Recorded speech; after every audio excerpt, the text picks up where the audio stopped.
का नेता में आपका स्वागत है। मैं हूं श्वेता रंजन। जिस सूबे की उम्र से ज्यादा उसके निजाम बन चुके हों, वहां सियासी हालात का अंदाजा लगाया जा सकता है। जी हां, बात हो रही है झारखंड की। लेकिन इस बार झारखंड का ताज जिसे नसीब हुआ है वो वाकई नसीब वाला है।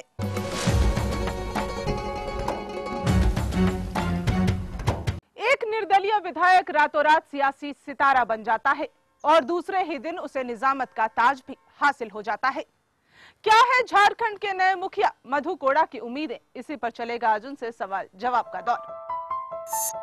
6 जनवरी 1971 को जन्मे मधु कोड़ा एक साधारण परिवार से हैं। 1992 में उन्होंने मुख्य धारा की सियासत में कदम रखा। 1994 और 1995 में उन्हें लगातार 2 बार भारतीय जनता युवा मोर्चा का अध्यक्ष मनोनीत किया गया।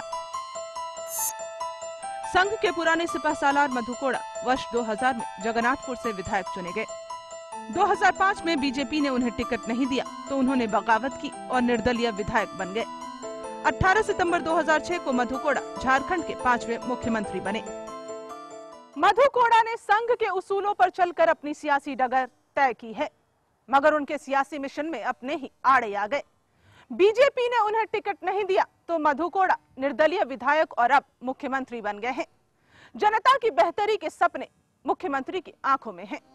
झारखंड के मुख्यमंत्री की कुर्सी पर करीब 2 महीने पहले मधु कोड़ा की ताजपोशी हुई है।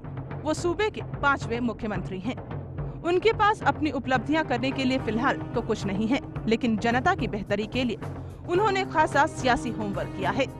बहुत कम समय हुआ है आपको अभी तो मुख्यमंत्री का पद हासिल किए हुए, लेकिन ये हम नहीं पूछ सकते आपसे कि इतने कम समय में आप क्या कर पाए क्या नहीं, लेकिन क्या उम्मीद रखते हैं झारखंड को लेकर? पहला तो है कि हमारे पास में जो नौजवान जो लोग पढ़ लिख करके ऐसे बेकाम है, उनके हाथ में काम नहीं है, उनको सबसे पहले उनको रोजगार देना। सेकंड है कि हमारे पास में बहुत सारा ऐसा है जो हमारे पास रिसोर्स है, उस रिसोर्स का ज़्यादा से ज़्यादा यूटिलाइजेशन झारखंड में हो और उसका बेनिफिट वहाँ के लोगों को पहले मिले। थर्ड है कि हमारा बहुत सारा एग्रीकल्चर सेक्टर है, जिस एग्रीकल्चर सेक्टर को हम लोग और ज़्यादा बूस्टअप करना चाहते हैं। आज का डेट में हमारे पास में मात्र 11% की ही उसका यूटिलाइजेशन होता है एग्रीकल्चर लैंड का, तो उसको हम लोग जस्ट डबल करने का हम लोगों ने फ्यूचर लॉन्ग टर्म प्लानिंग हम लोगों ने किया है। चौथा जो है हमारे पास में एक नक्सल, उसको किस प्रकार से हम लोग समाप्त करें।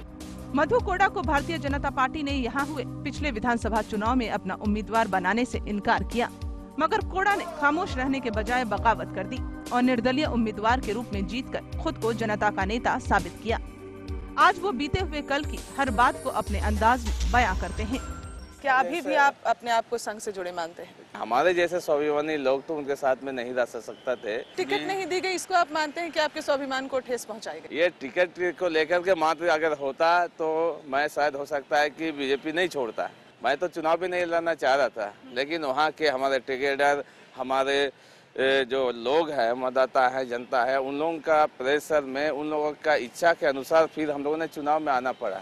नहीं तो आरएसएस की उंगली, बीजेपी की कलाई और फिर यूपीए के साथ अभी आपका समन्वय, आप किस विचारधारा से अपने आप को अभी मानते हैं? हम बिल्कुल ही अभी ये हम लोग चाहते हैं कि अभी जो वर्तमान है, हम लोग चाहते हैं कि अगर डेवलप करना है तो केवल एक रास्ते पर चल के नहीं किया जा सकता, हर एक ही चीज को लेकर के नहीं किया जाता, सभी लोगों को लेकर चलना पड़ेगा। क्योंकि हिंदुस्तान बहुत बड़ा राज्य या देश है और कई लोग रहते हैं, कई जाति धर्म के लोग रहते हैं, कई विचार के लोग रहते हैं। केवल उसको लिए बगैर, उनको एक जगह किए बगैर, उनको साथ में लिए बगैर ये संभव कभी नहीं हो सकता है। झारखंड की बेहतरी की उम्मीदें लिए मधु कोड़ा अपनी मंजिल तक कितनी जल्द पहुंचते हैं ये तो वक्त के साथ ही साफ हो जाएगा। फिलहाल वो अपनी योजनाओं को लेकर पूरी तरह मुतमईन हैं। मधु कोड़ा को खुद पर बहुत एतबार है। बीजेपी से टिकट नहीं मिला तो उनके लिए चुनौतियां बढ़ गईं। दोगुने उत्साह के साथ वो आगे बढ़े और अपनी तकदीर उन्होंने खुद लिखी। मधु कोड़ा की नजरों में यही असली लोकतंत्र है जिसे जनता कबूल करती है। झारखंड में अर्जुन मुंडा सरकार पर संकट के बादल मंडराने लगे तो यूपीए की ओर से लालू प्रसाद यादव को नई सरकार के गठन की जिम्मेदारी मिली। मधु कोड़ा की राह आसान नहीं थी क्योंकि शिबू सोरेन उनके लिए सबसे बड़ी अड़चन थे। हालांकि मधु कोड़ा इस मामले को अपने नजरिए से देखते हैं। एक विधायक का रातों रात निर्दलीय का बन जाना, एक मुख्यमंत्री की कुर्सी पर आ जाना, क्या देखते हैं आप? मतलब आपको क्या लगता है कितने दिन आप टिके रह पाएंगे इस कुर्सी पर? यही तो खासियत है हिंदुस्तान का जो लोकतंत्र है, यही इसका मिसाल है। आज ये एक उदाहरण है, झारखंड राज्य में एक निर्दलीय को मुख्यमंत्री बनाया। इसके लिए मैं बहुत हमारे यूपीए के तमाम वरिष्ठ कांग्रेस के हमारे अध्यक्षा हैं श्रीमती सोनिया गांधी जी को हम बहुत धन्यवाद देंगे, और राष्ट्रीय जनता दल के लालू प्रसाद यादव उनको भी हम धन्यवाद देंगे। सबसे बड़ी बात है कि झारखंड के लिए जिन्होंने लड़ा, आप चाहते थे वो भी मुख्यमंत्री बन सकते थे, शिबू सोरेन जी, वैसे लोग भी अपने इच्छा को दरकिनार करके भी मुझ जैसे लोगों को आप मानते हैं कि शिबू सोरेन ने अपनी इच्छा को दरकिनार किया, वो बनना चाहते थे मुख्यमंत्री? नहीं, बहुत पहले उसकी इच्छा थी। 2000 में जब नया झारखंड बन रहा था तो उस समय में उसकी इच्छा थी। झारखंड के गठन के बाद से ही यहाँ सरकारों पर अल्पमत का खतरा मंडराता रहा है। कभी एनडीए को मौका मिला तो कभी यूपीए को, मगर सरकारों की अस्थिरता और उसे चलाने को लेकर आज के मुख्यमंत्री मधु कोड़ा दार्शनिक अंदाज जाहिर करते हैं। आपको ये नहीं लगता कि आप कई बैसाखियों पर चल रहे हैं?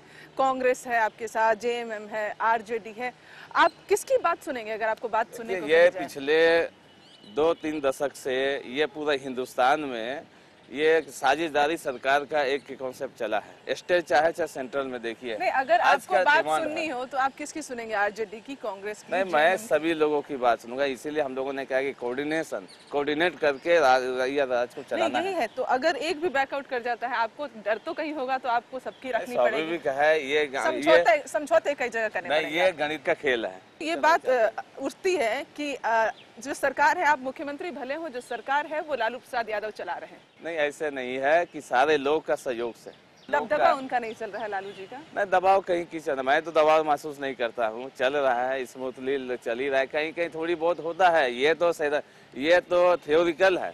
ये सरकार अभी तक तो घिसी-पिटी ही चल रही है। अब आगे देखिए, नए साल में अगर स्थिर होगी, कोई भी सरकार स्थिर होगी तो वो काम करेगी।